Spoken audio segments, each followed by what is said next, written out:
There's no way Dan Hurley should be suspended. You're Locked On UConn.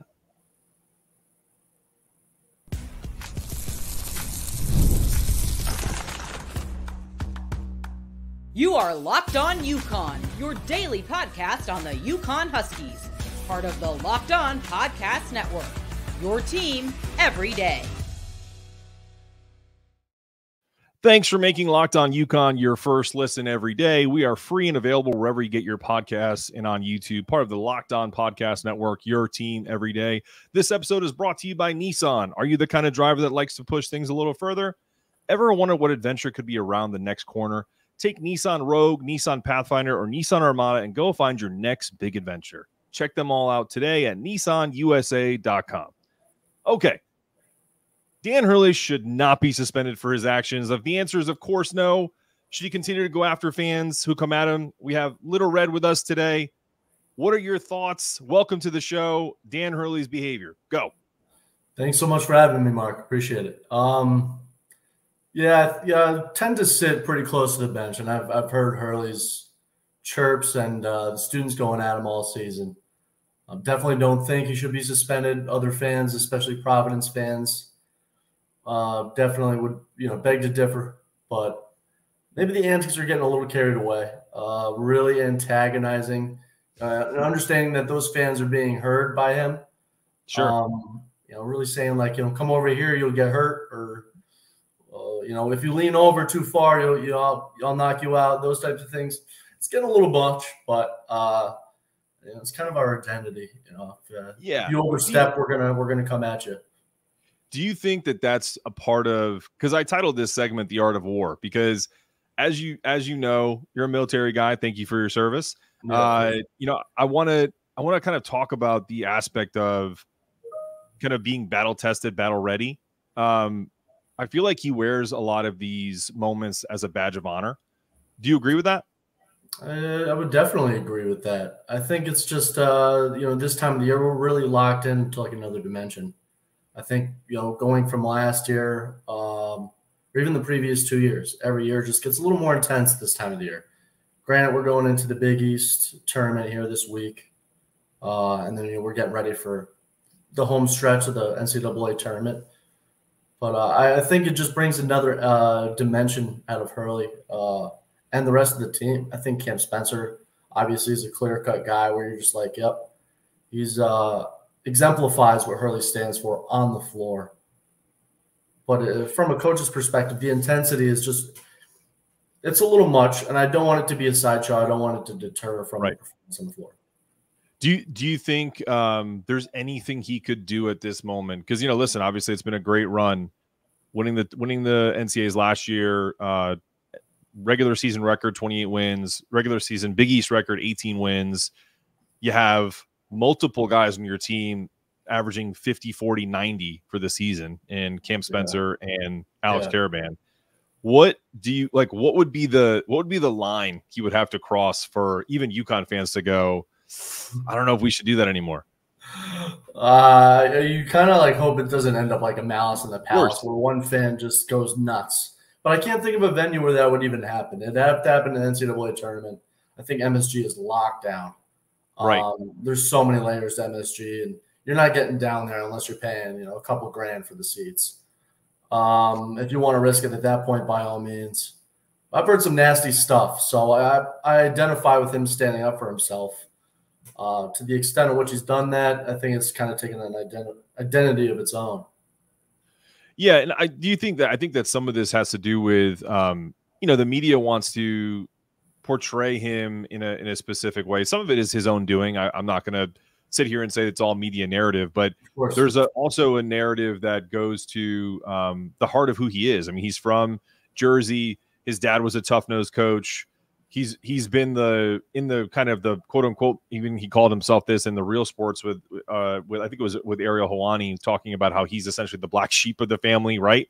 So I think he wears some of that, and I know that they say things like, we don't care about personal accolades, we don't care about anything but winning. But I talked about this in yesterday's show. There's some truth to that, but there's also some coach speak. Do you think that's true? I definitely think that's true. And, getting back to like his upbringing, things like that, trying to maybe step away from the shadow of his father. I think we've already stepped far enough away from Bobby.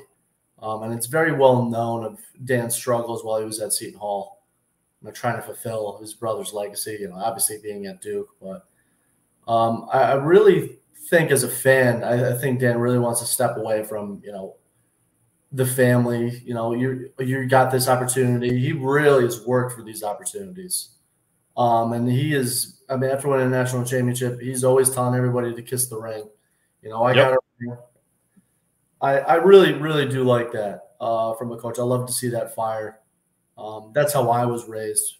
And I really just really like that intensity that comes out of them, because you don't really get that much authenticity from head coaches. Even in interviews, you get the clear cut, political beat around the bush.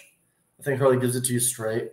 There's a few coaches that do that in the Big East, but I really identify with it, and I think a lot of the Northeast does.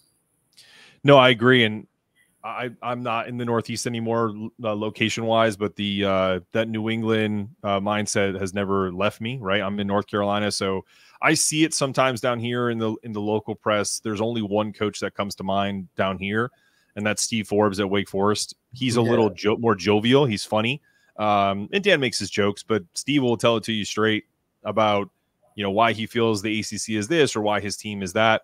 And he's honest, like I think when they, to give you an example, I think they lost to Notre Dame, and they were just like, he's like, we just didn't come to play the first 30 minutes of the game. That's just very straightforward. And, there's no beating around the bush. It's tough to have a team say that, or tough to have a coach say that, when you're really competing for a tournament bid and everybody's talking about, does Wake Forest pass the eye test? Screw the eye test, man. You got to come ready to play. For sure.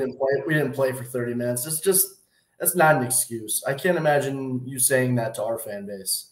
I think you're spot on. It doesn't sit well with anyone. But what I admire about about him, and also with someone like Dan Hurley, is the next line is, and we have to be better. Like, I'm just telling you the honest truth, right? And so to flip it back to Dan, I think for him, what's interesting going forward is, we talked about this on yesterday's show. Where does he motivate his guys with? It sounds silly, but like, we've accomplished plenty already, right? Regular season champs. Now we're heading to the Big East tournament. Do you think he's doing almost kind of like wiping their minds clean and just being like, hey, listen, this is a whole new challenge. You guys have never won the Big East tournament. You've never cut down nets at MSG. Is that something that you feel like he's going towards right now? Yeah, absolutely. And having followed the team for most of the road games this year, you can see that they're bringing that cardboard cutout, putting it on the pedestal of the Big East trophy. It was everywhere. I'd see the team loading on the bus, and the trainers or the staff is carrying the pedestal, and one thing at a time with this team. And I love setting achievable short-term goals and knocking them out. And to stay like short-minded or focus on a short-term goal and not get too far ahead of yourself, I think is really important. And I mean, this staff, we talk about Kamani, we talk about Luke, we talk about the scouts, top to bottom. It's like day and night from, 10 years ago, or not even 10 years ago, really, but maybe like 6 or 5 years ago, where this team was. Just a real testament. And it's such a good hire.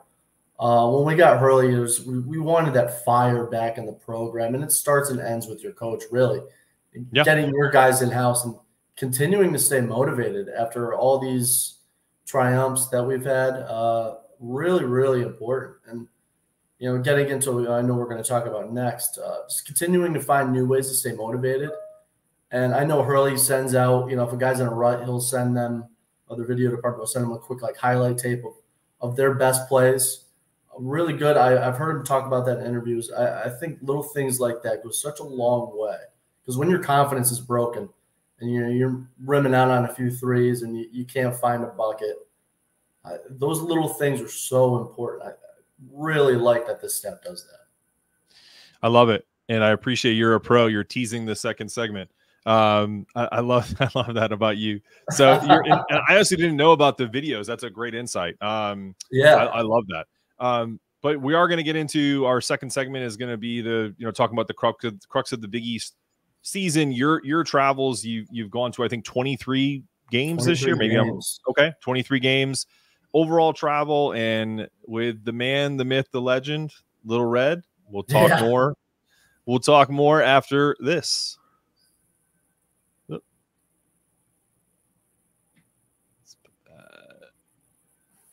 All right. Are you the kind of driver that likes to push things a little further? Ever wonder what adventure could be around the next corner? Our friends at Nissan have a lineup of SUVs with the capabilities to take your adventure on the next level. The 2024 Nissan Rogue is perfect for city drives and great escapes. Class Executive Google built-in is your always updating assistant to call for almost anything. Gone are the days of connecting your phone. Google Assistant, Google Maps, Google Play, all built into the 12.3-inch touchscreen infotainment system. The 2024 Rogue is the perfect midsize crossover for your next adventure. Nissan's incredible lineup also includes the 2024 Pathfinder, has room up to 8, an expansive cargo, and advanced available 4x4 capability. With a 284 horsepower, up to 6,000 pounds towing. When adventure calls, the Pathfinder is there to answer. So, Nissan, our sponsor of this segment, your road trips. I want to hear about just kind of an overall, what outside of your fandom, what propels you to kind of go on the road, and what do you like about it outside of going to the games? Yeah. So going back to last year, I think is when I really started going to, the tournament games, and I really like the road experience. I think the camaraderie is something I refer to a lot, especially as like a solo traveler. Last year I was going with friends to the championship and the Final Four and the Elite Eight and all that stuff. This year it started just going to MSG and going to the random games like Manhattan and Mississippi Valley State. Like, there's absolutely no feel going into XL Center, and we're playing Mississippi Valley State. There's no energy. So those are weird ones. But when you're going on the road and you're walking into a hostile environment and people are looking at you, or they want to give me a hard time. I'm wearing a Kemba Walker jersey. Come on, you can't talk to me really. I love that. I feed off of that, and it gets me just like so pumped up to another level. Also, there's something to be said about the access that you have to the team on the road. I think, you stand out. I like to go down a few rows, get close to the team. I get in an hour before the games and just give them a real loud, like, let's go Huskies. They turn around, they point, and love it. It's like, let them know that I'm there. I'm going to be nuts all game for these guys. And I really love going on the road. And I went to a few games at MSG, and I was leaving my Christmas party early to go to MSG, and I'm like, you know what, I'm loving these games, that are away. The store's south, I get it, but still like a road game technically. And just on a whim, I missed the Kansas game, and I was up. I lost a coin flip. I woke up, I flipped the coin, said, if it's heads, I'll go. If it's tails, I'll stay home. It was tails, and thank God, that would have been a pricey one. But I just planned that trip to Butler on a whim. Growing up, I loved basketball. I was probably a better baseball player than basketball, but I just love basketball, the passion it brings. Hinkle Fieldhouse being from Hoosiers, and always wanted to step inside that place. I figured, why not drive? I've driven across the country 4 times already. Hadn't been in the military, going from duty station to duty station. And it was just an easy trip. And I'm thinking, well, UConn plays Xavier in a week. Can I make it a week? And there was a game the next day and a game the following day. And then there was an off day. I'm pretty big on my sleep. All right, I'll rest that day. But, I ended up going to the Hoosiers gym and watched UMass play Dayton. And Dayton turned out to be a really good basketball team this year. Maybe a sleeper to get to the Elite Eight or Final Four. Who knows? Shoot the ball real well, but that UMass Dayton game, that was something. Cincinnati, Texas, and Indiana, Ohio State. The experiences are just absolutely phenomenal, and the people I meet are even better. I think Dana Beers is his handle out at Xavier. He owns the bar there, Dana Gardens. That's like Ted's 2.0. Really? Okay. Phenomenal, like away experience, buying me a shot after the game and telling me I could park at his place, and meeting certain Butler fans. Granted, I know I'm going on a rant here, but you're good. The Butler fans didn't really care for me. I yelled "Let's go UConn" during the national anthem, and they stopped serving me alcohol, and I really don't drink too much at games. Like, oh, you're cut off. I'm like, I'm sober. Yeah. It's embarrassing to even say that. But no, I mean that's what these conversations are for, man. That's interesting. If you had to rank, or just give me like what was your favorite venue of this year? Yeah, man, I think I put a list out on Twitter or X. But it's always up to that's more of like away environments. Yeah, I would say, that list I put up. I think my favorite was Henkel. Just given the history, I understood the history before I was there. Obviously Hoosiers, but I mean some great early Butler teams when they were first getting started, and just how the history of the venue and how they've kept it. It's like the Wrigley, I'd say the Wrigley of college basketball. Okay, that's great. I love that. I love that. I always liked the Hoosiers growing up. Me and my father would go to the Tip-Off Classic in Springfield, Mass. Every year. They played. Cool.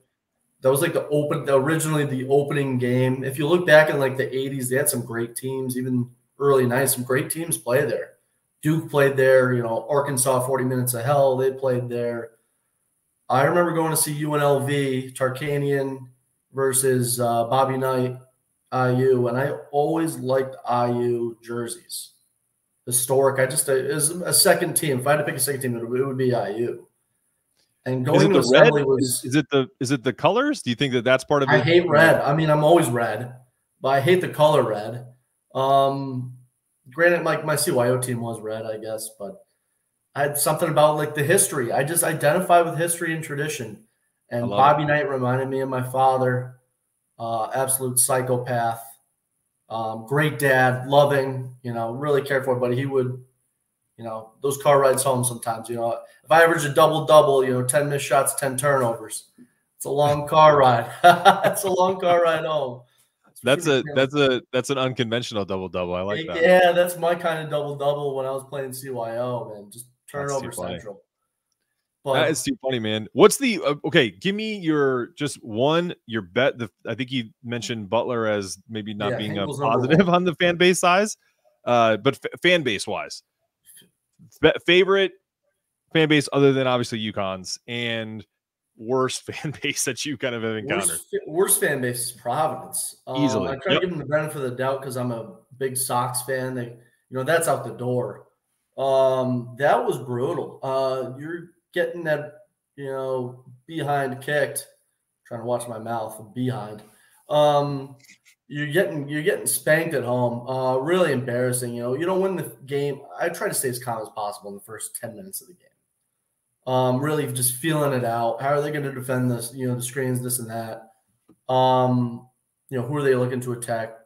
Matchup wise, they were up 13-2 to start the game. I wasn't phased, and I'm sitting with a couple of guys, and Providence fans are putting their fingers in my face, and they were real quiet, walking out with their tails between their legs. With like 10 minutes to go in the second half. Just reminding them, it's a game of runs, and I think we went on like some absurd 30-9 run. 40-9. 40-9 run. Excuse me. I mean, just come on. I had Providence as the least favorite.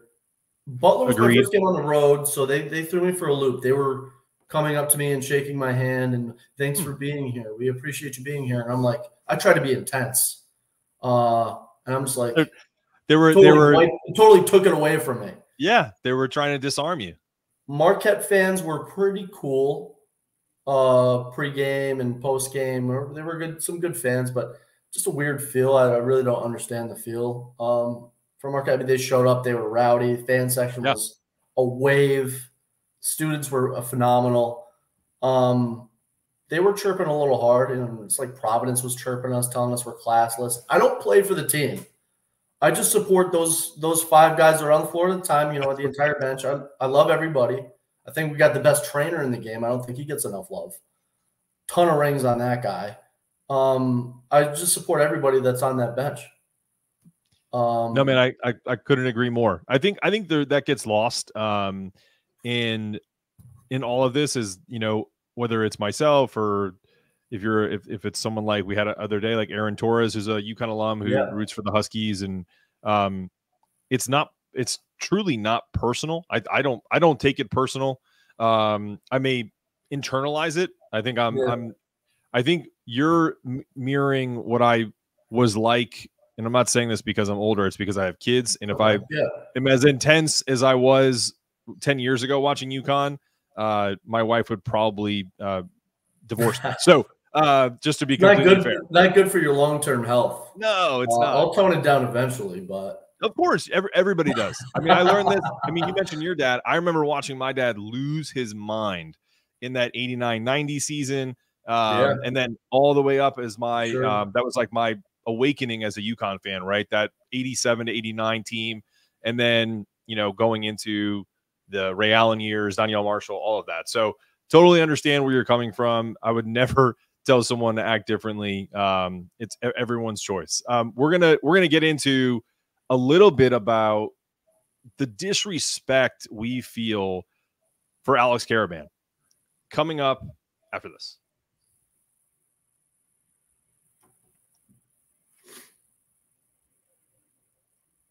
Say goodbye to busted brackets because FanDuel lets you bet on every game of the tourney. Whether you're betting on a big upset or a 1 seed, it's time to go dancing on America's #1 sportsbook. Right now, new customers get $200 in bonus bets if your first $5 bet wins. That's $200 to use on point spreads, money lines.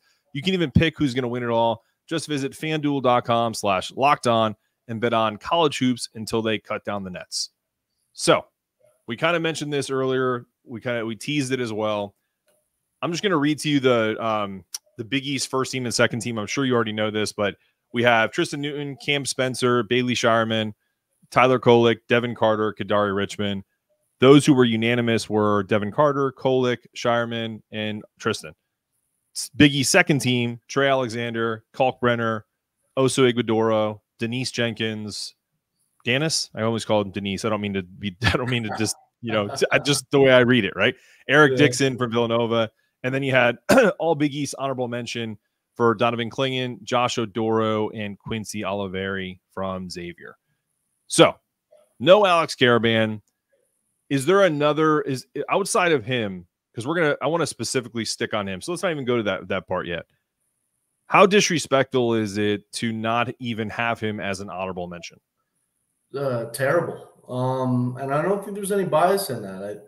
I think he's so vital. He's so important to the success of this team. I think we saw it early on in the season. Clingan gets in foul trouble. Karaban gets in foul trouble. We looked like we were lost out there, really trying to find our identity without two of our most important guys on the floor.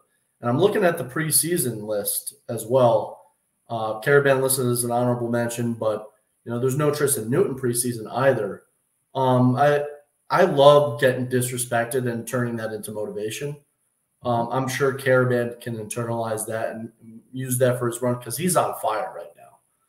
I think there's a couple games where he might go MIA against maybe more guys that are more athletic his size, but nobody shoots the ball better, gets on the glass, really means so much to the team. Granted, we got 5 guys that could drop 20 on your head, 5 guys that could give you a double-double. Tristan averaging, a couple triple-doubles a season since he's been here. The disrespect for Karaban, though, is immense. And it's not overlooked. And I really think that, that's got to light a fire up, it's my only beef. And I'm with you. How do you not have this man on 50-40-90 club, 50.1% from the field, 40.2% from 3, and 90.1% from the free throw line, averaging 14.2 points a game? Did he have a stretch of probably 4 or 5 games where he was in a slump? Yes, but that's how seasons and averages average out, right? He's not going to be a walking fireball all year. He may do it in stretches, like he's 9 of his last 15 from 3 in the last 2 games. and he hit a couple of, I think he hit the big three against Seton Hall, right? So it's just, like I just feel like, and they also did it against Villanova to give Tristan his triple double. So I also look at it from a perspective of, you mentioned how valuable he is. When they were trying to learn how to play without Klingon when he was hurt, he was stepping in and playing the 5 at times, right? Yeah, and being versatile, and also being a pretty good shot blocker at times. I just 100%. don't understand how you can leave a guy off. And I hope they're sending him videos of his play, as you mentioned earlier, just so he remembers who he is. Because Alex Karaban is that dude. And he may, like you said, he may not be the most athletic guy in the world. I don't think he would even call himself fast. But what he is a gamer. He's an absolute gamer, and he's a warrior. I mean, like, didn't he get like an elbow to his face earlier against Xavier at Xavier, and they called a foul on him? You know what I mean? Like, he was just like, whatever. You know what I mean? He rarely complains. He's the type of guy that I love to root for. And look, I'm not joking. Yeah, there it is. That's to his NIL. So hopefully he got some money for that too. He deserves it. Looking at this graphic, like you said, he 50, 40, 90. He's 59 and 11 since he's been at UConn. 14.2 points a game, 5 rebounds a game. On fire to end the season. I'm at a loss for words. That is at least not an honorable mention.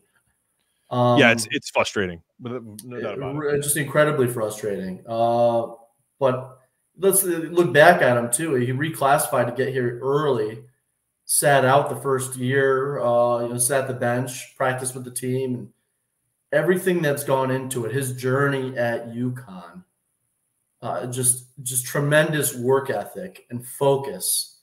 Before Cam would get here, Cam is obviously known as the first guy in, last guy out. I think Karaban's work ethic speaks volumes as well, because he really was that first one in, last one out. Now there's multiple guys on a roster that are doing it. Always dying to be the first one in, always getting that extra work in, off-season work. Just a testament. I mean, when he catches fire, he is on fire, locked in. Without a doubt. And I just want to give anybody that isn't watching on YouTube and is just listening, when there was a little pause there, I turned around. I'm wearing a UConn Huskies sweatshirt, but it has Karaban's name and number on the back of it. It's from his NIL shop. We are not affiliated with them, but go and buy as much NIL stuff as possible. Get the guys some money in their pocket. I have a headband from Hassan Diarra that I'm waiting to come in. They assured me it would be here before the NCAA tournament. Headband Haas, so I'm hoping to get that and wear it on the show next time. And I will definitely display that going forward. But last question for you, my guy. What do you think Alex Karaban, not to take away from this season because it's not over yet, but I would ask anybody this question. Do you think he stays next year? I think he's got to, yeah, for sure. That's all dependent on a great postseason run that we're really expecting at this point. Sure. I think there's a lot of momentum, obviously, with certain guys last year at the end of the run, and Sonogo doesn't end up getting drafted, but he was phenomenal, and he really expanded his game too. Moving it out to the 3-point line, very effective from there for us. But it's really dependent on a postseason run, how much chatter, and how good are you in the NCAA tournament. I hope he stays. I know Haas kind of flirted with that yesterday.